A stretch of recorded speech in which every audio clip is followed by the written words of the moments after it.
Okay, so I'm going to try to write this out because I've been sitting in this parking lot for like 40 minutes and I can't make myself drive home yet.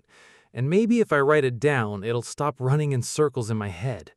It's Walgreens on Morse Road. It's almost 4 a.m. I'm going to start from the beginning, even though I keep wanting to skip to the middle where it gets weird. My name's Alex, 26, Columbus, IT support at an insurance company. I have a one-bedroom apartment on the north side, and before this past month, nothing bad has ever happened to me. Like, genuinely, nothing. I mention this because I think you need to know I'm not someone who looks for this stuff. About 3 weeks ago, actually, let me get the timeline right. It was a Sunday in mid-October.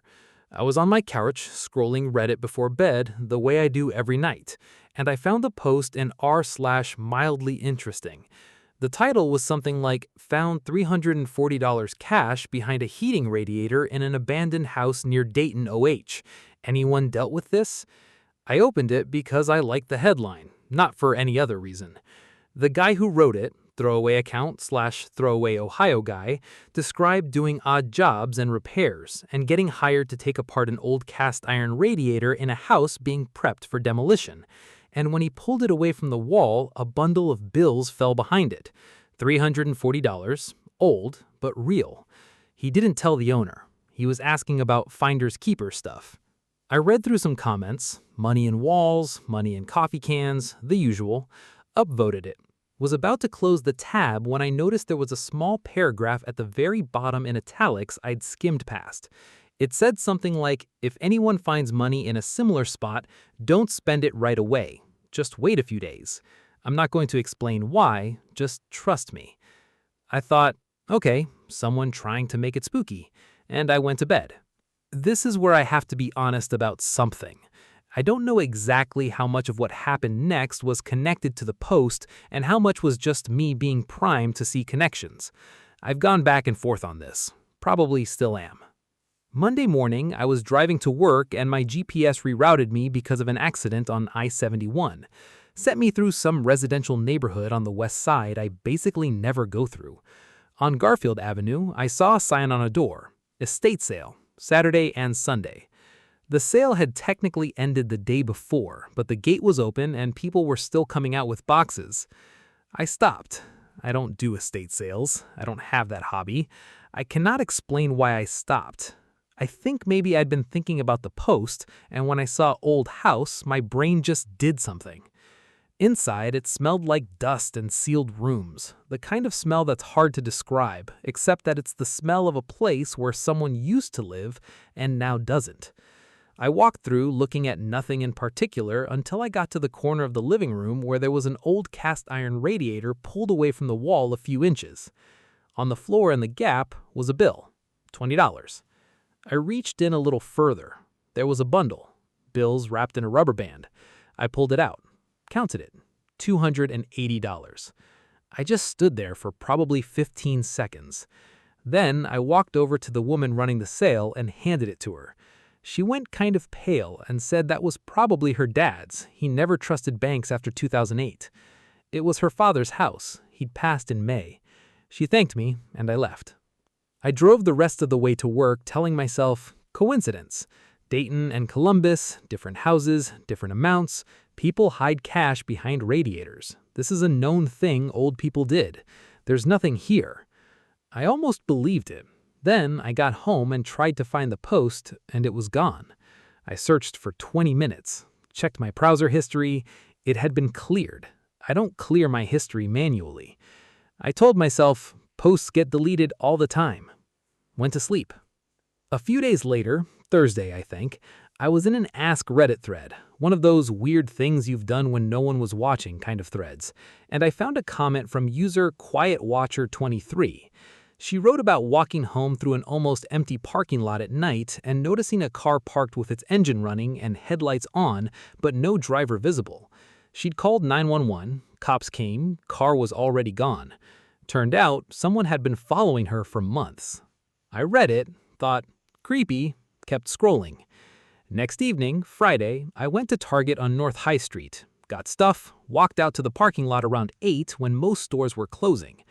There was an old blue Ford Taurus at the far end of the lot. Engine running, I could see exhaust, headlights on. I couldn't make out whether someone was inside. And here's the thing, and I've thought about this a lot since, it was probably just a car. Blue Tauruses are everywhere. People sit in cars in parking lots with the engine running all the time. This literally happens constantly. I'm aware of that. But in the moment, I felt my heart rate go up, and I got in my car and watched my mirror the whole way home. I didn't see it again. That night, I went looking for the comment. Gone. Account deleted. I don't know. Maybe it's just that two things that had been on my mind because of a Reddit post showed up in the same week and I connected them. Brains do that. But I also couldn't quite let it go. Saturday, my phone buzzed. Reddit DM. Account called Don't Spend It. New, zero karma, registered that day. You found the money. Don't spend it. This matters. I typed, "Who are you?" No response. 10 minutes later, deleted. Okay, so someone knew I found that money, knew my Reddit username. The only way that works is if whoever wrote the original post was tracking who read it and then found me through my comment history. I'd posted in r/Columbus stuff, mentioned being on the north side. In one old thread about noisy neighbors, I'd said I was on the second floor.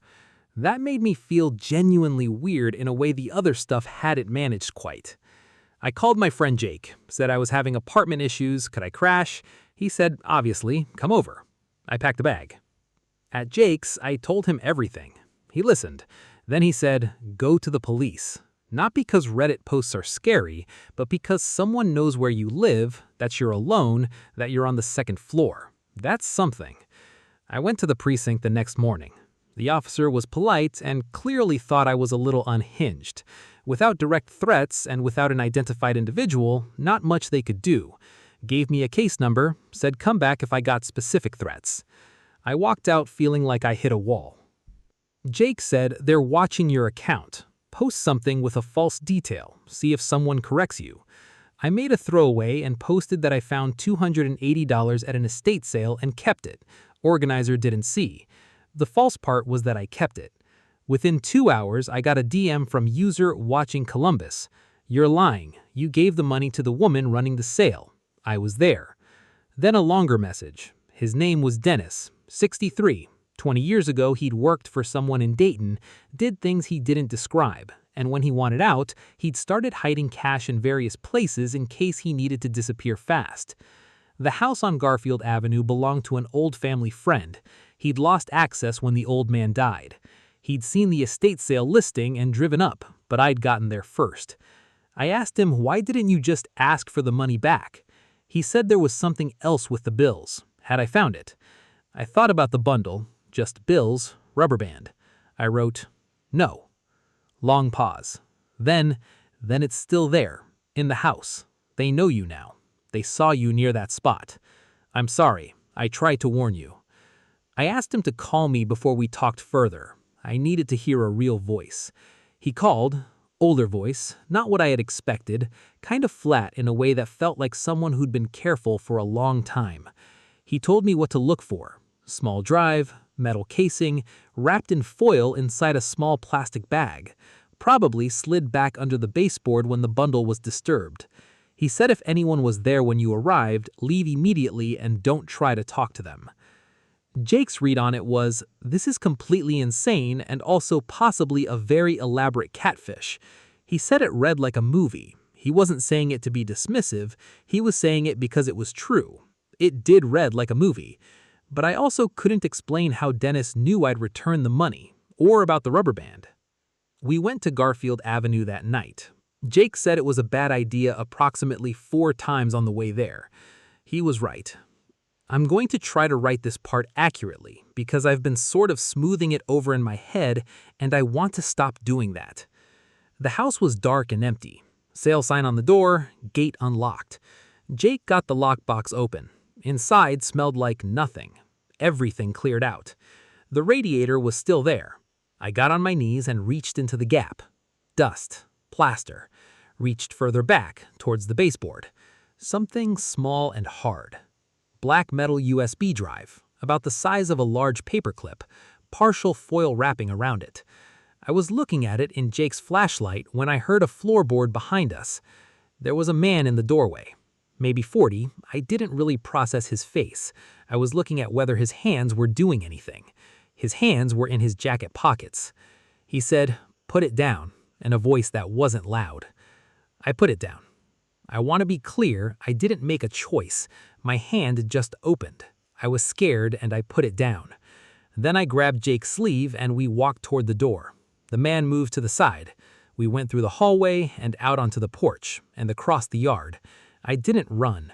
I've thought about why I didn't run, and I think it was something about not wanting to change the nature of the situation, like running would transform it into something where running was the appropriate response. We got to the car. Jake said drive. I drove. No one came after us. I texted Dennis,